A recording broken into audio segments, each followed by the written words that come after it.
Persia, now called Iran, is a fascinating country. It has been a major power since before the foundation of Rome, and even since the dawn of civilization, and it still shapes today the politics of the Middle East and Eurasia. Right in the middle between Europe and Asia, it's been a major center of trade, learning, and cultural exchanges. It is also a remarkably durable center of power, always re-emerging no matter how many times it got invaded or conquered. This documentary will delve deep into where Persia comes from and what made it so successful and unique among the world's great civilizations.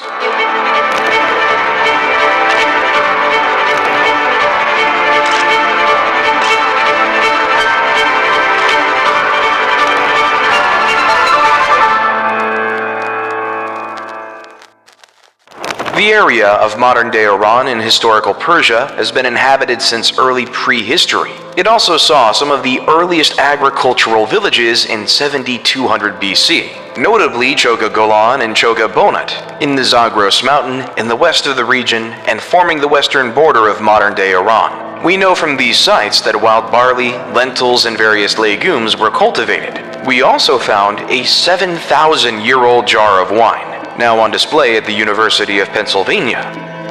The culture of the region has been deeply intertwined with one of Mesopotamia, or current-day Iraq. One of the first cities, the Sumerian city of Uruk, is considered to have extended eastward, creating the city of Susa in 4395 BC, or maybe even earlier. The city of Susa would become the capital of Elam, the very first defined nation in what would become Persia. It would stay an important economic and trade center until its destruction by the Mongols some 5,500 years after its foundation. Instead of a modern nation-state, Elam was most likely a coalition of different people and tribes living in the mountain. Elam was the name given to them by the Mesopotamian civilization, and they most likely called themselves something like Haltami, or those of the high country. This defined characteristic of the Persian people, the people of the mountain, would stay, and it would contrast the people of the plain to the west in modern-day Iraq. The two would often fight, and at times dominate each other. The rough terrain was not suitable for the irrigation-heavy type of agriculture practice in the plain, so life was most likely structured around semi-nomadic pastoralism, with small-scale agriculture in a limited area along the bottom of the valleys. This made for less numerous but also rougher, hardier people than the more sophisticated farming culture of the plain. So in many ways, the Iraq-Iran conflict in the 80s was just the last episode in a 6,000-year-long conflict between the plain people and the mountain people, and who would dominate the area. Little is known about Elam's everyday life, because we're still not able to translate their writing, which started from around 3200 BC. The Elamite language, now extinct, seems to have been a completely different language from any other from the region. However, progress has been made recently to decipher Elamite writing, so we might soon learn a lot more about them. A unique feature of Elam's culture was a focus on animals in their art, especially dogs and bulls. This was very different from the Sumerians, Akkadians, or Egyptians, who favored human or animal-human hybrid figures. Elamite art indicates a polytheist religion, with a strong focus on nature and a mother goddess, with rituals done in sacred groves or mountains. This was also a very tolerant religion that tolerated the gods of its neighbors and even progressively incorporated them into the Elamite pantheon. Some aspect of their religion was passed upon to later religion in Persia, notably Zoroastrianism. For example, using elevated places for worship, or the personification of deities of natural powers. Another interesting aspect of Elamite culture was a great respect for women. They are represented as equal in art, and queens are shown as equal to the king.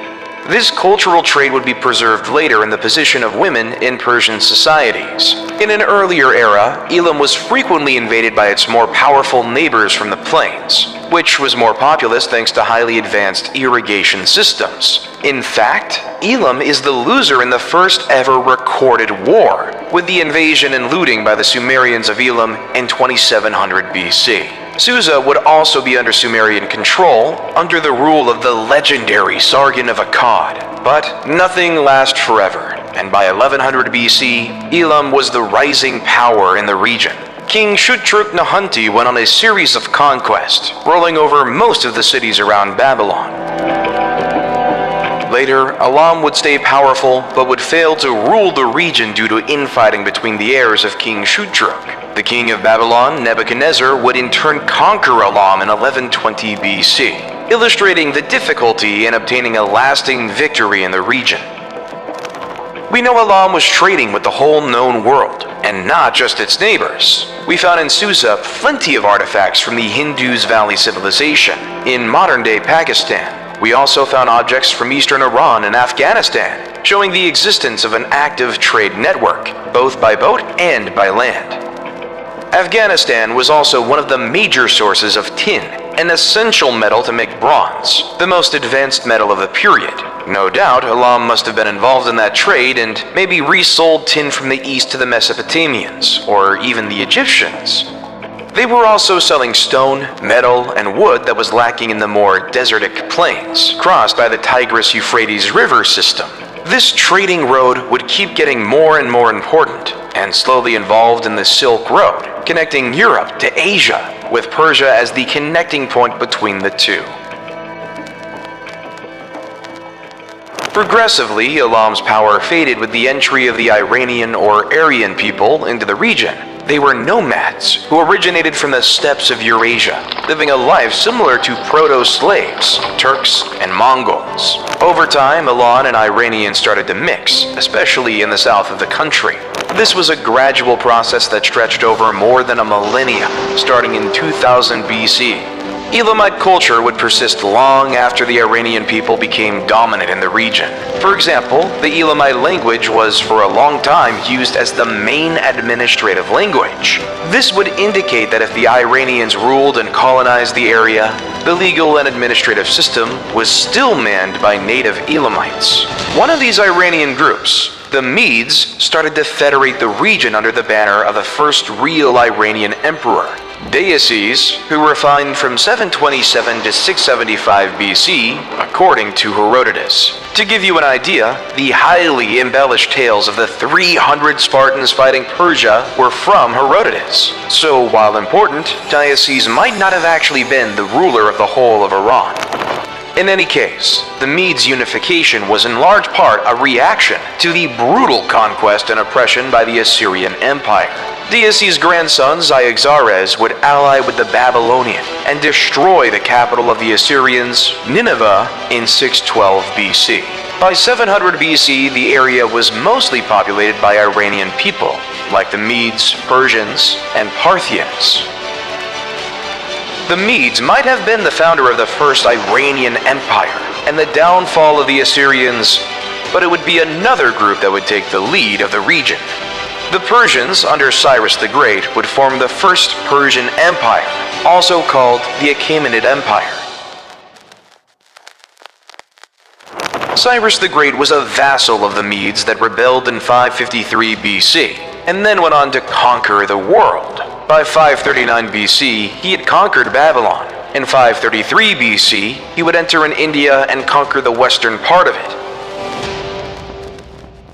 We don't know much about him before he went on overthrowing the Medes and taking over the whole Middle East. It seems he started his rebellion when a Medes general, Harpagus, was sent to attack Cyrus. But instead, Cyrus and Harpagus teamed up on the Medes Empire. How did that happen? What did Cyrus promise Harpagus? No one really knows, as the stories of the time, including from Herodotus, are too full of mythology and inventions to be relied on. But we know that later Harpagus would become one of Cyrus's top generals. Who knows? Maybe Harpagus saw early in Cyrus the great ruler he would become. So what made Cyrus the Great? First, he unified the Iranian people into a structured and stable empire. He created a central administration with governors called satraps. Most of the contemporary sources agree that they managed their domain efficiently, to the benefit of the common people. It also helped that satraps were regularly checked by the king's eyes, a network of spies reporting directly to Cyrus. The empire also had 4 capitals, reflecting a large level of autonomy for each region. Still, the center of the administration was at Susa, the old Elamite center of power. It relied on an advanced post system, where couriers would always find fresh food, water, a bed, and horses at a maximum of 2 days of travel. The system Cyrus created would be kept almost identical by successive empires and invaders until the Muslim conquests a millennium and a half later. His influence on legal work has reached so far in time that Thomas Jefferson read Cyrus's biography by Xenophon, the Cyropedia, as one of the sources of inspiration for the United States Declaration of Independence. Secondly, he's the king that conquered Babylon in 539 BC and allowed the Israelites to leave Babylon, where they were enslaved. For the Hebrew Bible, this was a task Cyrus had been appointed to by God himself. This made Cyrus the only non-Jewish figure in the Bible praised as a Messiah. Third, Cyrus was known to respect the culture and religion of the people he conquered. He is considered by Iranians as the Father. He was considered by Babylonians as the Liberator, which says a lot about his style of ruling compared to the old Babylonian elite. Fourth, he was the founder of the famous military division of the 10,000 men called the Immortals, which would stay the elite force of the Persian Empire to the end. Overall, as far as conquerors go, Cyrus was indeed a pretty good one. He created what at the time was the largest ever empire, and did it with a relatively limited amount of bloodshed, and sparing civilian and local temples. His son would continue the tradition and conquer Phoenicia and Cyprus in 525 BC. Followed the same year by the conquest of Egypt, Nubia, and part of modern-day Syria. To this day, the empire founded by Cyrus is the largest of all the successive Iranian empires. The tomb of Cyrus the Great is still standing in Iran and is a UNESCO World Heritage Site. Cyrus's greatest city, Persepolis, is to this day one of the greatest archaeological sites in the world.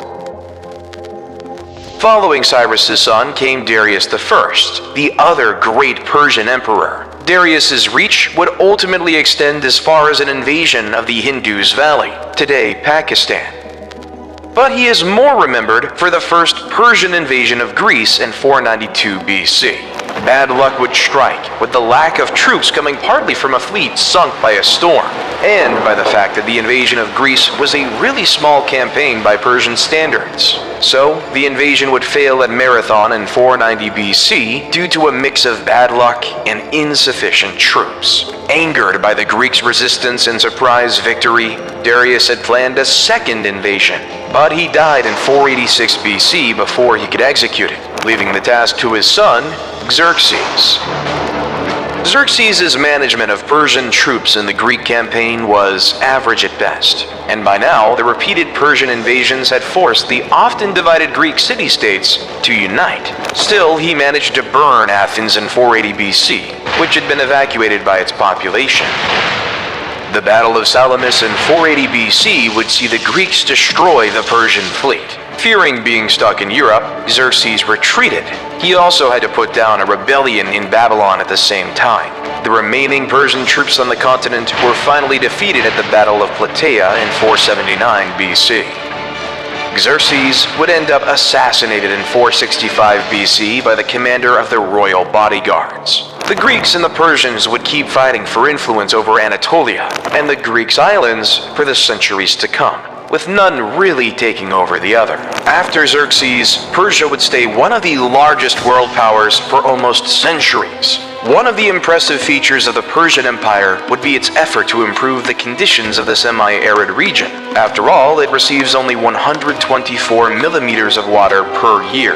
Notably, Darius the Great would create the Shashtar hydraulic system, a system of canals that would divert water from a river to the city of Shashtar, power multiple mills, creating a man-made cascade, and irrigating almost 100,000 acres of farmland and orchards. Another remarkable system, predating the Persians but greatly expanded by them, was the Khanates. They would take water from underground and carry it to fertile farmlands. These canals were mostly subterranean in order to limit evaporation. Because they tapped into the water tables, it would provide a small but steady water flow independent of the rain. The Khanate would also be immune from damage from war or flood, providing an extremely durable infrastructure to the inhabitant of the Persian Empire. Building a Khanate was a difficult task, as you needed the canal sloped downward to let the water flow, but not too steep, or water would start eroding the canal and collapse it.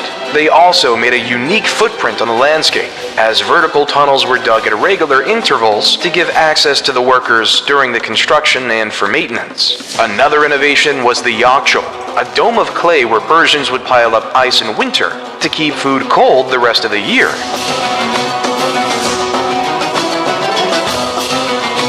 There are also claims that it is the Persians we have to thank for the invention of the kartar, the ancestor of the modern guitar. Another entertainment popular to this day is backgammon, the oldest surviving board game. The Persians also claim to have also invented chess, even if this is contested by India.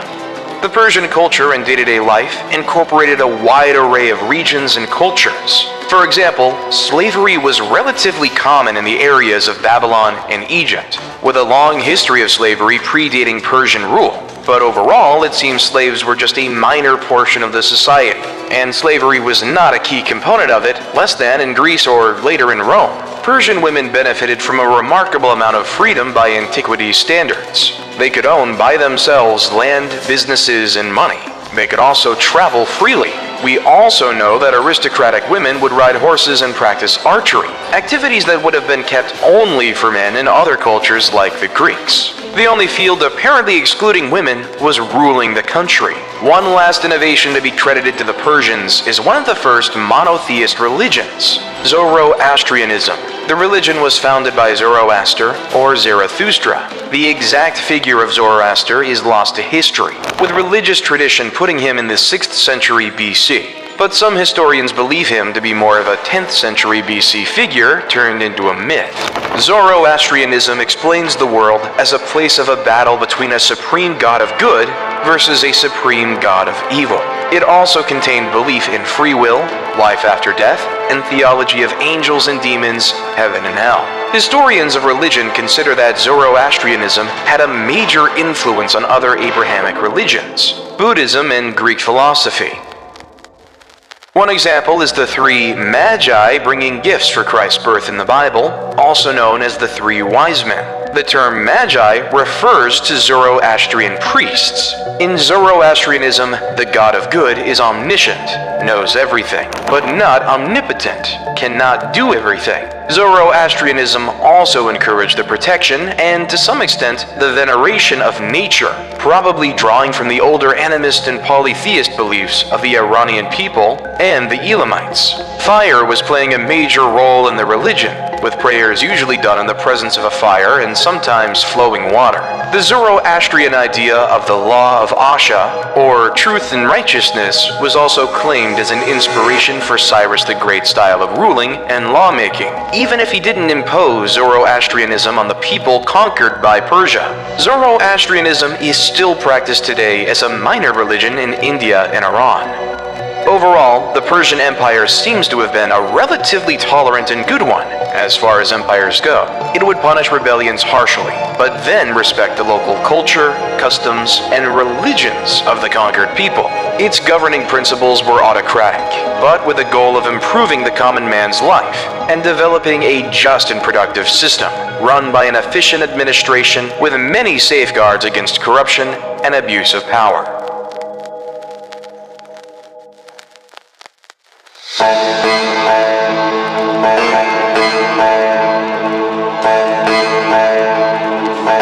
Persia was a brilliant civilization that contributed to the progress of mankind, as seen in more enlightened laws, women's rights, irrigation systems, and new religions. What Cyrus the Great and Darius the Great built would be brought down by an equally great conqueror.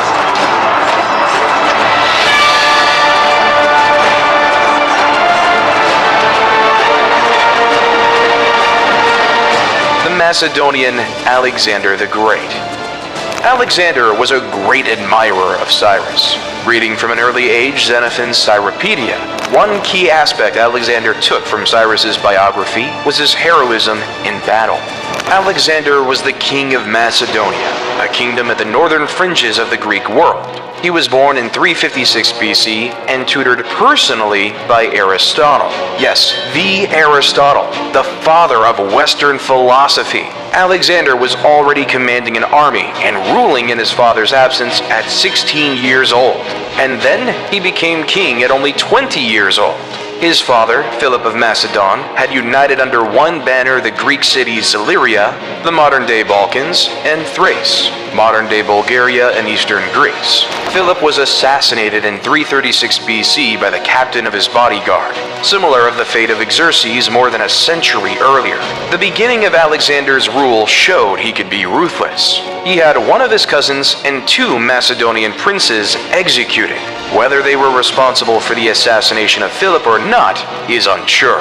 What is sure is that it made his position in the throne very secure. Alexander would also brutally put down any rebellion tentatively following the death of his father. It culminated when he made an example of Thebes, destroying the 1,000-year-old city in 335 BC and selling all of its citizens into slavery, sparing only pro-Macedonians and priests. Maybe out of genuine guilt, or to appease his critics, Alexander would later on always show great generosity and favor to any surviving Theban he would meet in person. In any case, it worked at crushing any rebellious ideas in other Greek cities, including Athens. Alexander would follow by imitating Philip and taking the title of hegemon, or supreme commander. In these early moments of his reign, Alexander would display a real military genius. He would stay undefeated in battle all his life, making him one of the greatest generals in history. Alexander invaded the Persian Empire in 334 BC with around 50,000 men, 6,000 cavalry, and a fleet of 38,000 men. He would conquer the western part of Anatolia, modern-day Turkey, which was populated by Greeks but living under Persian rule, and then move on to Syria and the Levant. The Greco-Macedonian army met the much more numerous Persian army, at least twice bigger, at the Battle of Issus. The Persians were led by Darius III, and he had cut the Greeks from the conquered territories. A big part of the legend of Alexander has been enhanced by the sheer ineptitude and cowardice of Darius III. At the Battle of Issus in 333 BC, the Persians attacked the Greeks in a narrow space between the sea and mountain, blocking them from making use of their larger number. When the Persian army started to break under a Greek assault led by Alexander, Darius is said to have been the first one to flee. The view of the Persian emperor running for his life, instead of rallying his troops, led to the Persian army collapsing. This was the first time ever that a Persian army under the command of a Persian emperor would be defeated. One can imagine the shock it must have been to everybody, even Alexander himself. Darius left behind his wife, his two daughters, and even his mother, as well as symbols of his authority like his bow, chariot, and royal mantle. The female relative of Darius would be treated well, but Alexander would refuse to give up on his hostages, except for Darius recognizing him as the Emperor of Persia. Later on, Alexander would marry one of Darius's daughters in order to reinforce his claims on the throne. Alexander would go on to put siege to the Phoenician Tyre, now modern-day Lebanon. To punish it for its resistance, he would destroy the city in 332 BC, kill the men, and sell the women and children into slavery. Gaza would then resist as well, and even seriously wound Alexander in the shoulder. The city would then suffer the same fate as Tyre. After that, the whole of Egypt surrendered quickly. Many cities named Alexandria would be founded in the wake of the conquest, but the Egyptian Alexandria would go on from its foundation in 331 BC and become a major trade center and place of learning, harboring the lighthouse of Alexandria as well as the Great Library.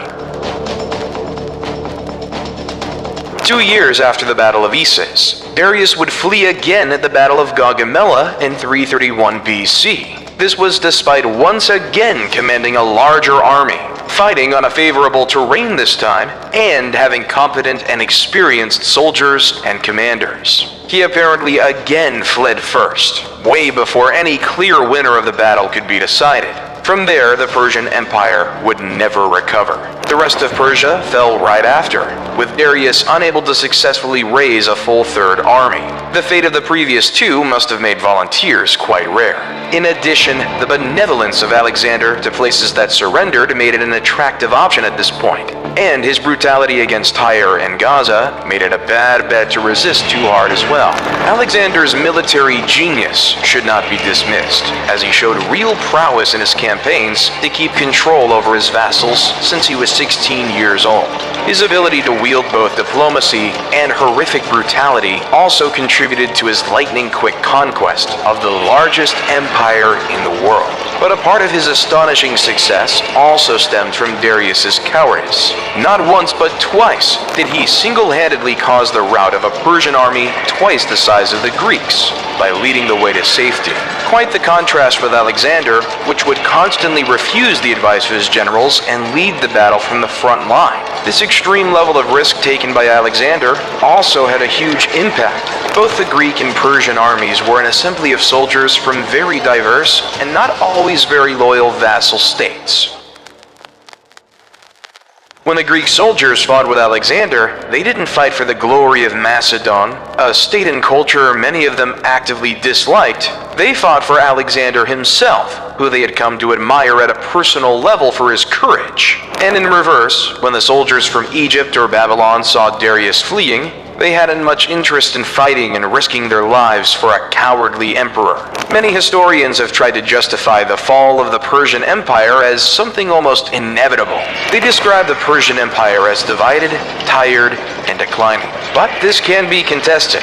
The Persian Empire managed not once but twice to gather an army twice the size of the Greek army. It was not weakened by the previous rebellions or civil wars. There was very little defection by local rulers to Alexander. Overall, the Persian Empire seems to have been still a very functional, well-administrated empire. The Persian Empire might have fallen solely because of the extraordinarily unlucky combination resulting from the clash between two very different men.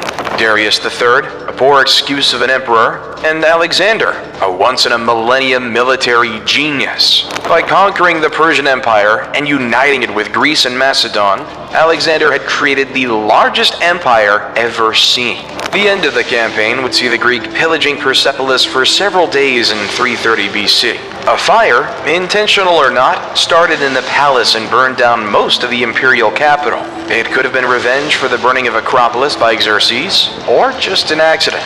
Apparently Alexander regretted it, but it was already too late to stop the fire. The relationship of the Greeks with the Persians was a strange one, a bitter rivalry and centuries of war, but also mutual respect, each recognizing the other as civilized in a way, something the Greeks did not extend to many other people. Plutarch tells us that Alexander paused by looking at a statue of Xerxes and asked the statue, "Shall I pass by and leave you lying there because of the expeditions you led against Greece? Or shall I set you up again because of your magnanimity and your virtues in other respects?" Alexander would end up hunting pretenders to the succession of Darius III all over Central Asia, in modern-day Turkmenistan, Afghanistan, and Tajikistan. Seemingly always restless, Alexander would decide to try and invade India next in 326 BC. The first battles were successful, but this would be one step too far.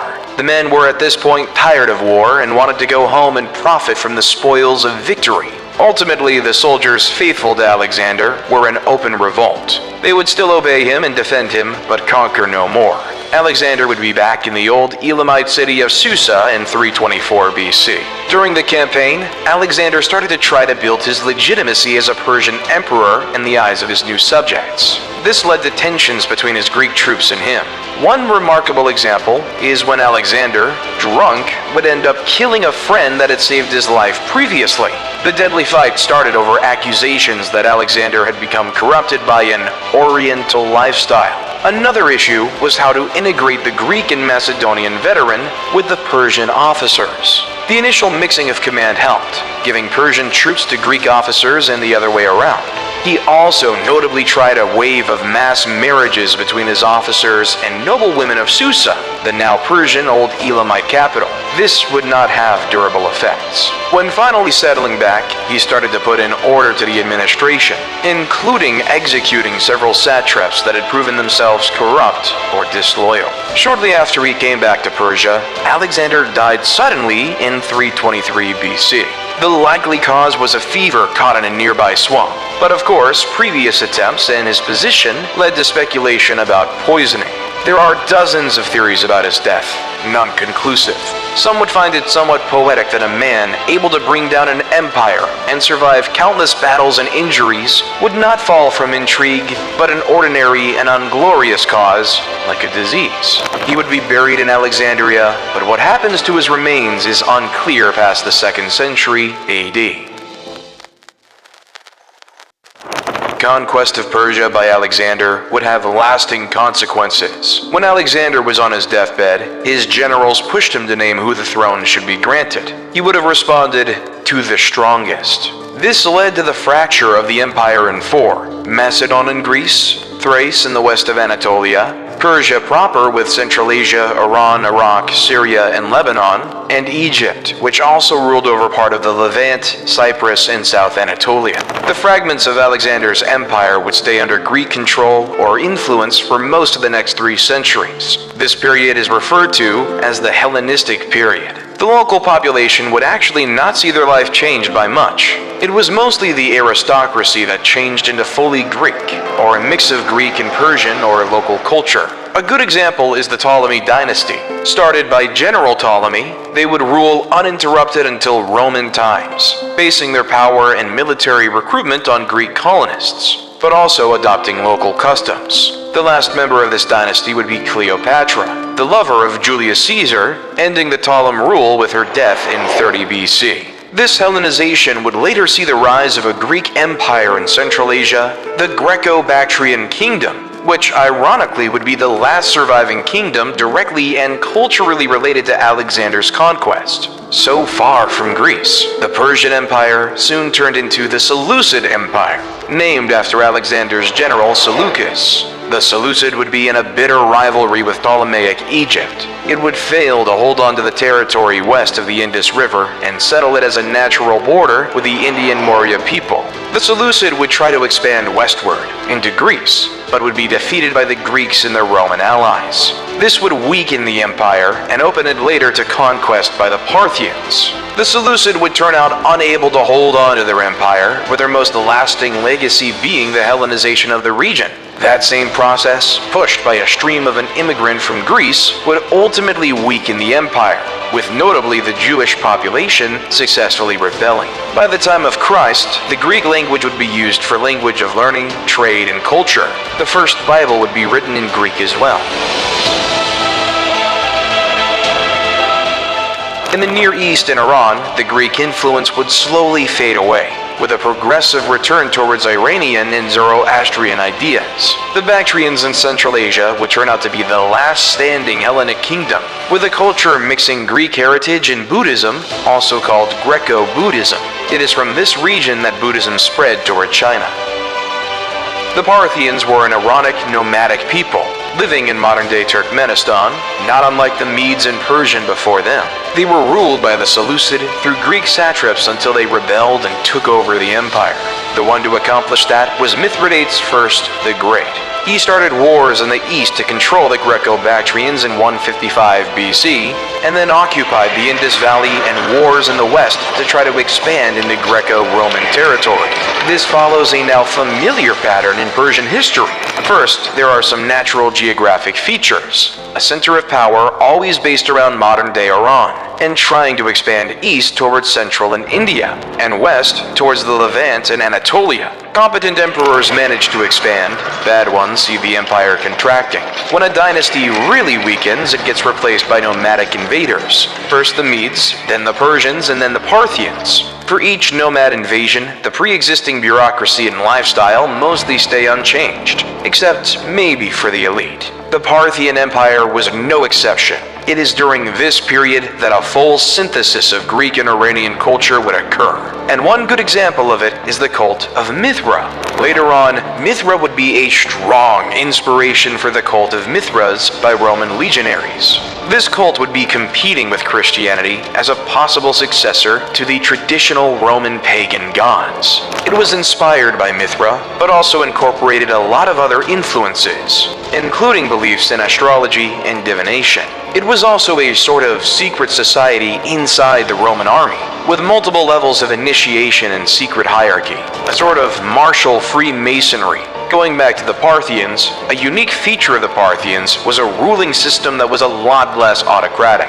It was aristocratic, in the sense that only the elite had a say in the ruling of the country, but the nobility could decide to depose an unfit king by a vote, without the empire devolving into a civil war. Alternatively, even powerful nobles could be demoted or arrested by the king without troubles, as long as the decision was deemed fair enough. This gave Parthia a high level of political stability, something of an advantage against the always divided Greeks and the Romans, experiencing regular and devastating civil wars. Parthia would be a bitter rival to Rome, constantly blocking its expansion eastward. Parthian mounted archers would be a new core for the Persian Empire army, keeping alive the steppes tradition more than the previous nomadic invaders. Their most memorable tactic was the Parthian shot, a backward arrow fired at the pursuing enemy cavalry.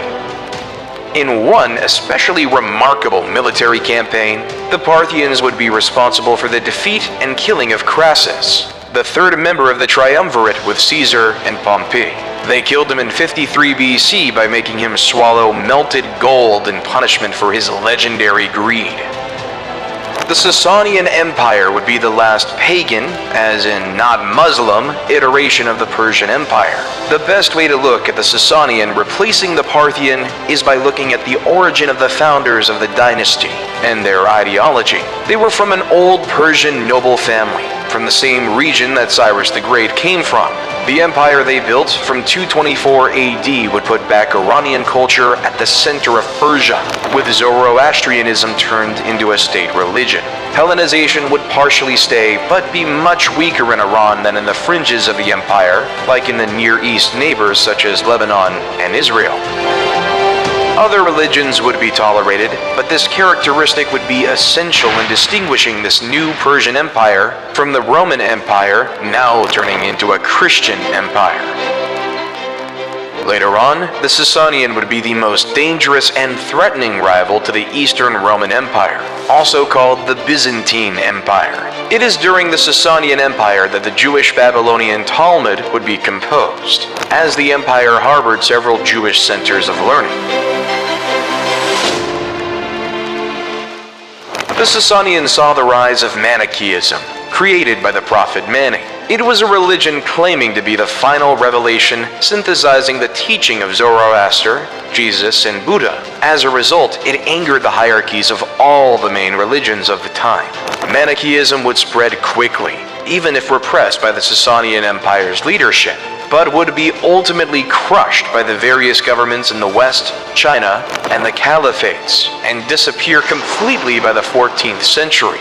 It would nevertheless be very influential on many Gnostic branches of Christianity like the Cathars. The Sasanian Empire would also be a lot more centralized and urbanized compared to the Parthian culture, more influenced by nomadic lifestyles. The Sasanian Empire would develop relations with the East further than the previous Persian Empire. Since the Bronze Age, trade with India and China had created a prosperous trade network, the Silk Road. It took its name from the invention of silk by the Chinese in the 4th millennium BC, and the beginning of its trade out of China from the time of the Persian Empire. The Sasanian and Chinese would also exchange artists, like musicians and dancers, and they cooperated in defending the Silk Road from the ever-present threat of nomadic pillagers from the center of Eurasia. They would also take over the trade with the Indian Ocean, kicking out the Romans from it.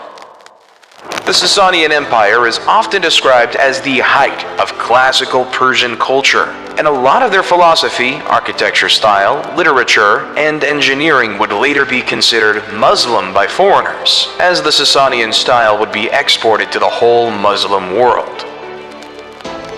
They might have even invented the very first electric battery, the so-called Baghdad battery. It was a pod with a metal component inside, able to generate electricity, similar to a AAA battery, and we have no idea what it was used for. Just when Muhammad was preaching Islam and federating the Arab tribes, the Sasanian and Byzantine empires had been fighting a multi-decade war of attrition against one another. A plague, known as the Plague of Shiro, also caused a lot of damage in 627 BC. Invasions by Turkish tribes reduced the military capacity of the Sasanian Empire as well. The weakening of the state for the wars had an especially dramatic effect on the Sasanian Empire. When the Sasanian king Khosrau II was killed by his rival, a civil war erupted, with up to 10 people claiming the throne. The civil war lasted 4 to 5 years, from 628 to 632 AD. Just when the civil war had ended, the Arab Muslims attacked and invaded Mesopotamia. It was repelled, but then a second attack in 636 AD took from the Sasanian control of all of the land west of modern-day Iran. In 642 AD, another attack started, and the empire would fall less than 10 years later. The Persians would rebel and attack Arab governors and garrisons, but ultimately their resistance would be crushed by reinforcements from the Arabic Peninsula. The conqueror would burn Zoroastrian sacred text and force conversion on the local population. Many would flee and form the ancestors of the current-day Zoroastrian communities in India and elsewhere in Asia. Non-Muslims would have to pay a heavy tax called the jizya and could be enslaved. Nevertheless, it would take until the late Middle Age for Islam to become the dominant religion in Iran. This conquest of Persia by Arab Muslims was almost replicated against the Byzantine Empire at the same time. The resulting Rashidun Caliphate would control all of the Middle East, including Iran, Egypt, Libya, Syria, and Mesopotamia, as well as parts of Central Asia. The relationship between Persia and Islam is complex. On one hand, Islam has been an imposed religion on the Persians, who resisted mass conversion for centuries. On the other hand, Persian culture has heavily influenced Islam itself. This is especially true for the branch of Islam that spread in Asia, including the Turks that would go on to form the mighty Ottoman Empire. It's fair to say that Islam has changed Persia, but also has not destroyed the uniqueness of the Persian civilization. No more than the invasion by Iranian people destroyed Elamite influence, or the Greek and Parthian conquest did eradicate the Persian culture.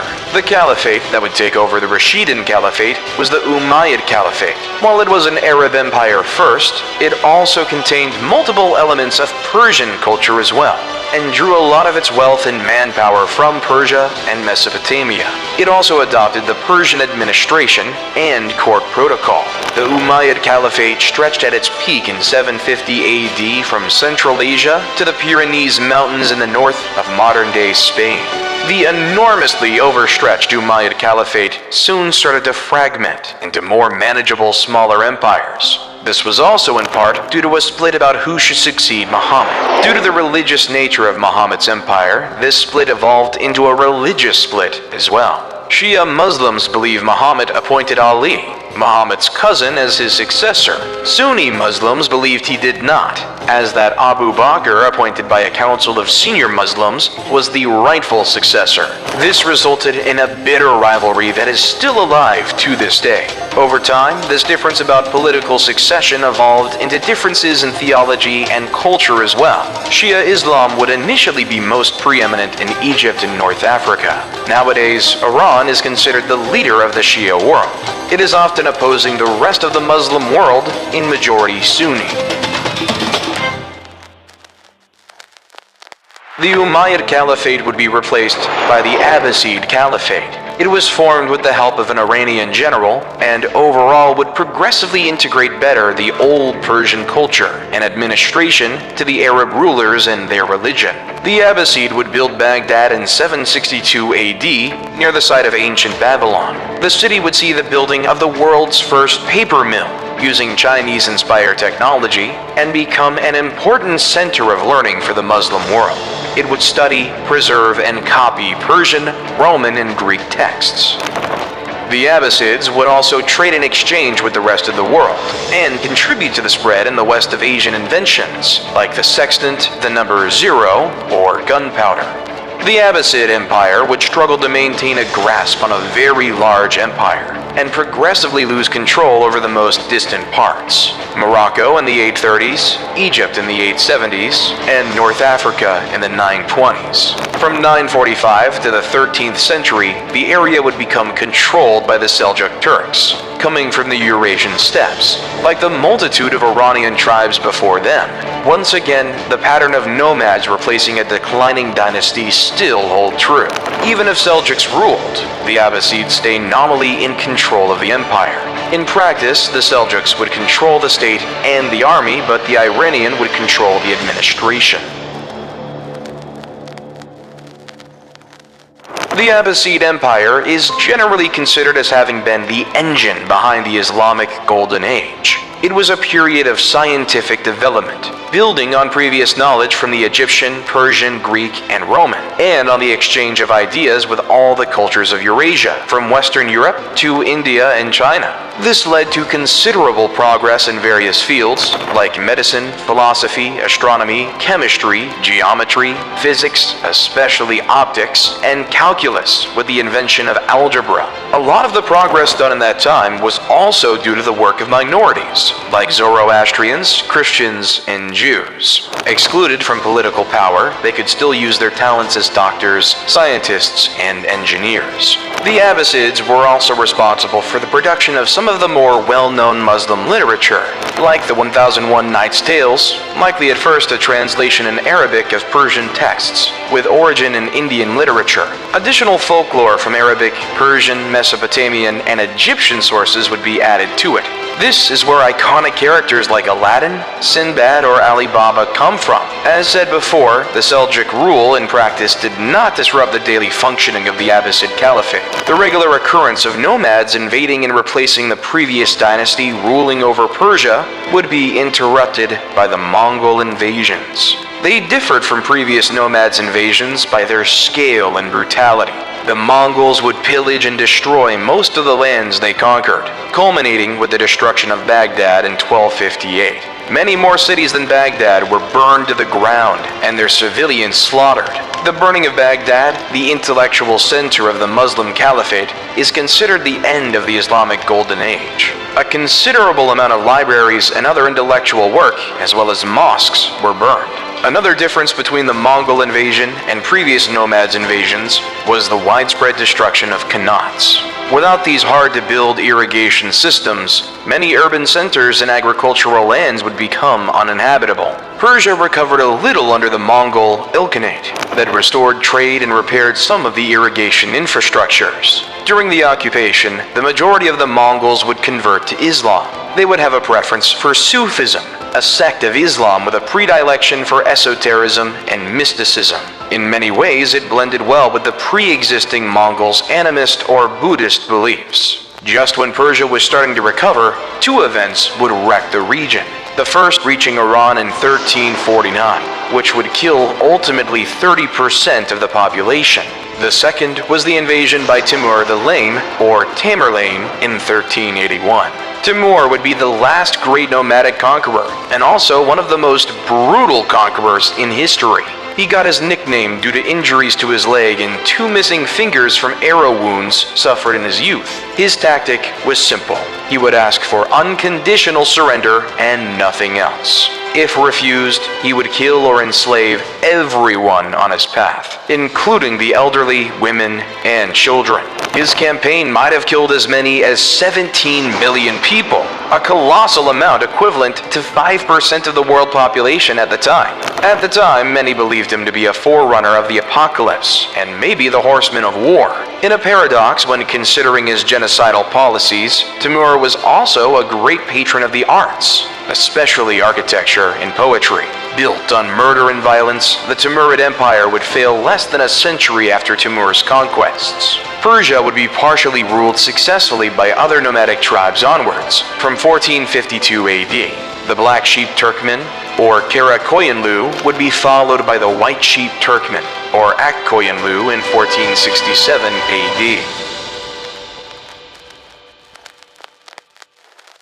The destruction and chaos brought by the successive Mongols' invasions had, maybe for the first time in millenniums, durably shattered the unity of Persia, including its Iranian heartland. The political disorder gave space for religious movements to grow in popularity and restore order. The most influential of them were of Shia inspiration, and the dominance of Shia Islam in Iran dates to this period. Shah Ismail was a religious leader and noble of mixed descent, with his ancestors Turkoman, Kurdish, Greek, and Georgian. In a way, this made him a perfect ruler for a land that had been conquered and assimilated so many diverse cultures into its own unique template. Similarly, the nascent Iranian-style Shia Islam would quickly integrate many Sufi orders into Shia Islam. This would increase permanently the theological difference between Iranian Shiism and Arabic Sunnism. Between 1501 and 1511, Shah Ismail would have reconstituted a Persian Empire, with familiar borders including Iran, the Caucasus, Turkmenistan, part of Afghanistan, and some control over Mesopotamia.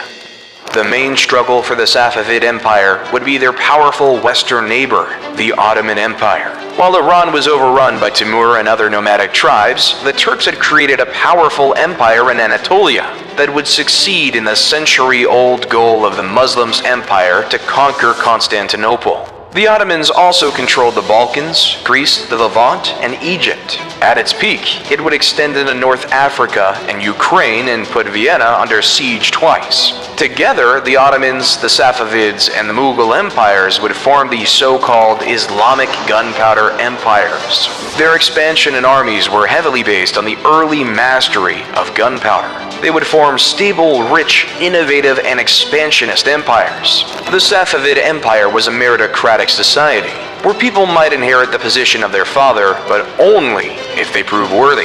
The Safavids would have relatively friendly relations with the Mughals, as they were separated by the harsh mountains of Afghanistan and Pakistan. On the opposite, the Safavid and Ottomans would regularly clash over the control of Mesopotamia, the Caucasus, and East Anatolia. This rivalry with the Ottomans contributed to friendly relations with European powers. The Safavids, under Shah Abbas I the Great, would trade with the Dutch East India Company, and even establish an alliance with the Austrian Habsburgs. Abbas took back from the Ottomans Baghdad, Eastern Anatolia, and Georgia by 1618. This military success had been made possible due to the modernization of the army, following the model of the British Army and under the instructions of Sir Robert Shirley. The relationship with England was well established, and it was with help from the British Royal Navy that Shah would kick out the Portuguese from Bahrain and Hormuz. Europe would also import from Persia the famous Persian carpets, silk, and other textiles. In general, living standards were equivalent to Europeans, at least for the commoners. However, Western visitors would notice fertile lands not being cultivated, blaming it on poor governance and a lack of interest in agriculture from the ruling elite. Many monuments in Iran standing to this date trace back to the Safavid period, including the several monumental and richly decorated mosques in Isfahan. Isfahan would be a center of learning. But by the mid-17th century, Islamic culture had started to stagnate. The emphasis on respecting older knowledge had turned into a reluctance to innovate or challenge previous assumptions. This would in turn put the country at a disadvantage to Europe, which had started to adopt the scientific method. Successors of Abbas I would prove a lot less competent, and are remembered in history as more interested in wine and women than ruling their empire. This gave the neighboring powers increased ambitions, including Russia, which had now been a growing power for 2 centuries, and actively expanding to the east and south. The Russian Empire under Peter the Great would conquer Iran's Caucasian territories in 1723. The regions of Afghanistan and Pakistan would also rebel against their Persian masters.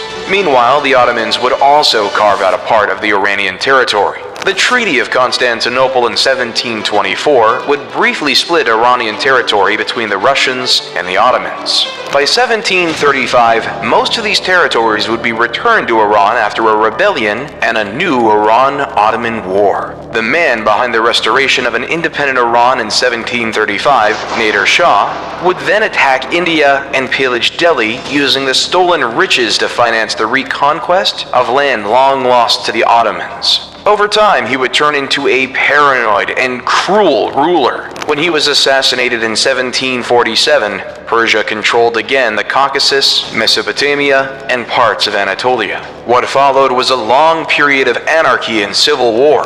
The winner of the civil war, who would found the Qajar dynasty in 1796, was Aga Muhammad Khan. His reign would be marked by the goal to re-establish Iranian control over the Caucasus. Like many other countries in that period, Iran would struggle to be independent when faced with increasingly powerful, industrialized, and aggressive European colonial empires. After Aga Muhammad Khan, Iran would permanently lose control over the region to Russia in the two Russo-Persian Wars of 1804 to 1813 and 1826 to 1828. And this was despite Russia fighting a very destructive war against Napoleon at the same time.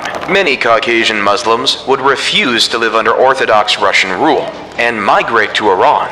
Later on, the ruling elite would essentially sell the country to foreign power influence, especially bidding Russia and England against each other. England, the colonial ruler of India, was increasingly on a collision course with Russia over the division of Central Asia and Persia. Several revolutions from 1905 to 1911 would weaken the rule of the Shah and increase demands for democratization. This would turn the old aristocratic Persia into the Iranian modern state, but also leave open to foreign domination. In 1907, the Anglo-Russia Convention would divide Iran into two zones of influence. The blatant disregard for the locals' opinion on the matter illustrates the loss of autonomy of Persia by that period. Foreign powers controlled the various factions, fighting for control of the country. The discovery of oil in 1908 contributed to increasing corruption and did little to help modernize and develop the country. In 1921, the UK would be struggling against the Soviet Union for control over Iran and its strategically important oil reserve. For the Soviets, access to the Indian Ocean and the ability to threaten English colonies in the Middle East and India was equally strategically important. With support from the British, Reza Khan would take power and establish the Pahlavi dynasty, which would rule until the 1979 revolution. Reza Khan would establish an authoritarian, nationalist, and militaristic government with a doctrine of secularism and anti-communism. Still, the company modernizes quickly. The authoritarian nature of the regime also made it prone to corruption and oppression. The secularism of the Shah's regime was resented by a devout population in majority Muslim. The tentative to westernized was also poorly accepted, including changes in clothing style, women's liberation, and many socio-economic reforms. During World War II, the Iranian government was initially tempted to side with the Germans. In response, the Soviet and English forces invaded the country. It would be a major transportation road for supplying the Soviet Union with American-made military equipment under the Lend-Lease Agreement. The post-war period would be marked by instability with the unresolved question of the relationship with the Western powers. The new Shah, Mohammad Reza, initially ruled in a way that could have prefigured the country, turning it into a constitutional monarchy, akin to the UK or modern Spain. The relationship between the Shah and the democratically elected Prime Minister Mohammad Mossadegh would turn sour when the Prime Minister nationalized the British-controlled oil industry. Mossadegh was removed from power in 1952. Before being restored under popular pressure, he would be permanently removed from power in 1953 due to a USA and UK-sponsored coup. From 1953 to 1973, Iran's oil resources would be managed by Western companies. In 1973, in the midst of the 70s oil shock, the Shah would take back control of Iranian oil and use the money to modernize and build a more powerful army. In 1979, the country would be taken over by the Islamic Revolution, transforming the country into the Islamic Republic it is today. Communist activists that contributed to the success of the revolution would be quickly purged, resulting in poor relations between Islamic Iran and atheist communist Soviets. Iran would cut all relations with the West, with the Iran hostage crisis a focal point. 1 year later, Saddam Hussein hoped to profit from the disorder in Iran to expand Iraq's territories, especially in oil-rich areas. Iraq was supported by the USA, the USSR, France, the UK, Egypt, and the Arab countries. Currently, Iran is under sanctions from the West for its nuclear program. Regionally, it's exerting influence over traditional Persian space like Iraq, Syria, and Lebanon, but also Yemen. It's also improving its relations with China and Russia, and is joining China-led international organizations like the BRICS and the Shanghai Cooperation Organization. The Persian Empire today is known for being one of the most dominant and powerful empires throughout the course of history. Over thousands of years, the Persians have made numerous integral contributions to the world, from industry to culture.